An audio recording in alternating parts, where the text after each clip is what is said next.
Do you ever struggle with the inspiration to continue with landscape photography? Like, there are so many other people doing it. There's so much competition. There are so many incredible photographers and amazing photographs of every subject you can imagine out there. The locations, the compositions, the sunrises, the sunsets, the full moons, the architecture, the street photography. It's like, what hasn't been done? And what can I do? What can you do to make something better?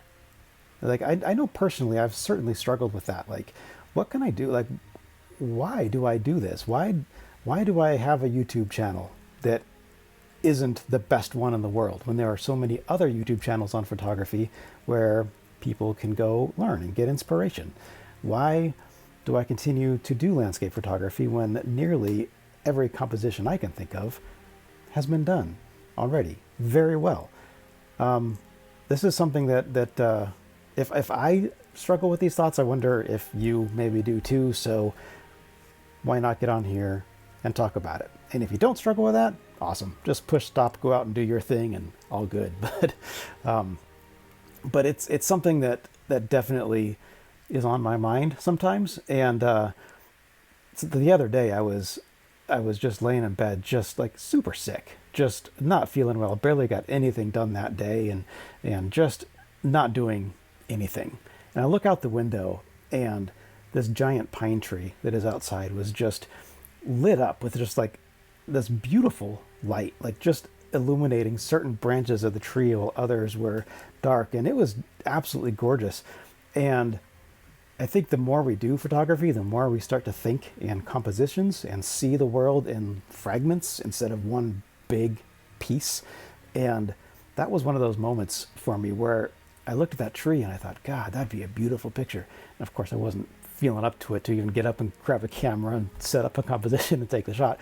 So I didn't, but it was in my head. And even right there, that was enough for me to say, that's why I do this, because there are compositions out there that nobody's ever done, that nobody's ever seen. Has anybody ever taken a picture of that specific tree in that specific light? No. And the other part of it is, we don't do it to be the best. We do it because it makes us feel good, and we're creating art that we can use for ourselves and share. And some people may like it, some people may not, but that's not the important part. The important part is the joy and the satisfaction that you get in creating that image. And another thing that's difficult for me is, I call myself a professional photographer. I've sold art for money. I've been hired to create art. I've been hired to shoot family photographs and senior pictures and blah, blah, blah, all that stuff. I'm a professional photographer. It's what I do. It's my career. And I still struggle with, like, am I good enough? And I know I am. Yes, I am good enough, and I'm good at what I do. But those thoughts creep in. It's like, well, like I looked it up before making this video. There are almost 1.5 billion iPhones. 1.5 billion active iPhone users right now on planet Earth. Every single one of those has a camera, and every single one of those people is a photographer. And the more and more advanced iPhones get, the better photographs that they're going to take.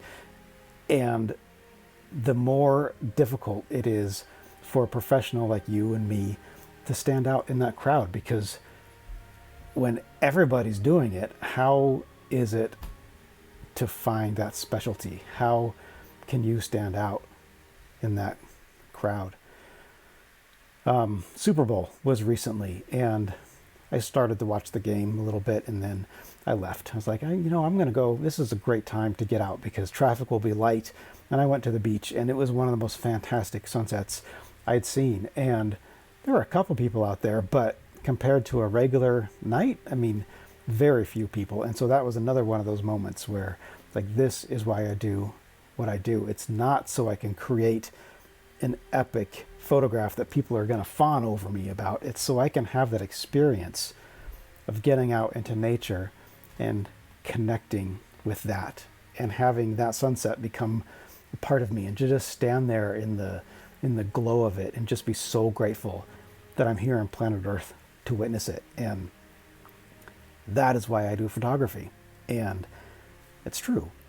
I may not be the best photographer in the world. I don't have the biggest following in the world. I'm still learning, as all of us are. And I struggle sometimes with these thoughts of competition. And there are people better than me. And there are so many people doing it. So why keep doing it? Well, I think as long as it feels right in your soul, I know I say that, but if you have that pull and that drive to get outside and to go experience whatever part of the world that you're in with your camera and take that moment with you forever and be able to say, this was not just a moment that I'm offering as a photograph. This was a moment where I grew as a human being, or where I felt this awe to be on this planet. And this is the image that represents that. Those are the feelings that I kind of chase. And that's why I continue to do this and to share my thoughts and my musings and all of that with you, because I just have a feeling that if I'm feeling that, there's a good chance that you are too, and maybe we can all just kind of come together and support each other and root each other on. The photography community that I'm in the San Diego area, I tell you what, there are some of the most amazing photographers here and the most incredible pictures, and many of the photographers here are so incredibly supportive of one another. They'll call each other and say, hey, I have this composition idea, do you want to join me? Or I learned this, or asking for advice from others, and the community really comes together to help each other out. I have some of my best friends are in this photography community, and there are some where competition is a thing, and I am not that type of person. I just want to share, and I want to help, and I want to experience, and I think as a community comes together, then we're all better for it. Back to the iPhone thing. It can, again, like I come back to the competition thing, even though there really isn't a competition. There's only one you. There's only one me. And nobody is going to do something exactly the way that you or I do it. But there's so many other people doing it. And I know that that's where a line starts to be drawn of like, how do I compete? Well, don't compete. I think that's a mindset I need to continue to run in my head, is I am not competing with anybody. I'm doing this because it feels good. I'm doing this because I like to share. And occasionally, yeah, I sell it and people buy some of my prints. And I tell you what, that sure feels good. When somebody sends you a picture of a picture you took on their wall and say, oh my God, my place just, it's up and I love it and thank you. Well, that's amazing. It's an amazing feeling. And whether you have that in your own home or sell to clients or give it away to family and friends, whatever, just knowing that something you did is on their wall making them happy is a pretty cool feeling. So that's one of the reasons that carries me on. The other reason, even deeper, is because I just have to. And I have to get out into nature and go on adventures, and those photographs that I create on those journeys are little blips in the story of that journey, and that's pretty amazing. And like when you see a tree light up that maybe has never lit up that way before, or that nobody's ever seen before, it's those little moments. And you're like, this is for me, and I'm going to capture it, and I'm going to share it with anybody who wants to look. That's why.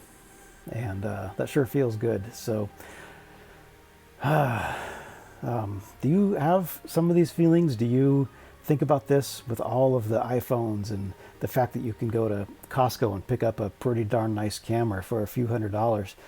You know, like, everybody is a photographer today. And how do you stand out? And I think the answer to that is do it for yourself. Create the images that make you happy. Use it as art to further express yourself as a human and what you're feeling in a certain moment, and the rest takes care of itself. So just some thoughts on inspiration for continuing and keeping going in this thing that so many of us use as a hobby, some of us have as a career, and the perceived competition that we create in our own minds. But I think if we do, there's room for all of us, and I think if we support each other, we root each other on, we learn from one another, then I think this world of photography is going to be okay. And that's not even talking about artificial intelligence and the fact that anybody can get on and just type in a scene that they want to see, a full moon rising over the Joshua Tree in a desert, and AI is going to create an image that none of us could ever go out and capture in real life. But I think we just have to accept that that's a thing. People are going to do that, and people are going to share it, and uneducated people who see that are going to believe that it's real. And I think people who pass that off as actual photography, they kind of get off on that a little bit, and they love the likes and the comments. But what are you going to do? What are you going to do? So I'm just going to continue to create from my heart and create from my soul. Do it because it just makes me feel good to get out there and do it. And I hope that you'll do the same. So let me know if this is a conversation that's worth having, if you feel the same way sometimes, and how you deal with it and how you get past those moments of just thinking, nah, I'm just going to hang up the camera because everybody's doing it. So anyway, what do you think? Let me know. Thank you so much for watching and being part of this, and we'll see you on the next video.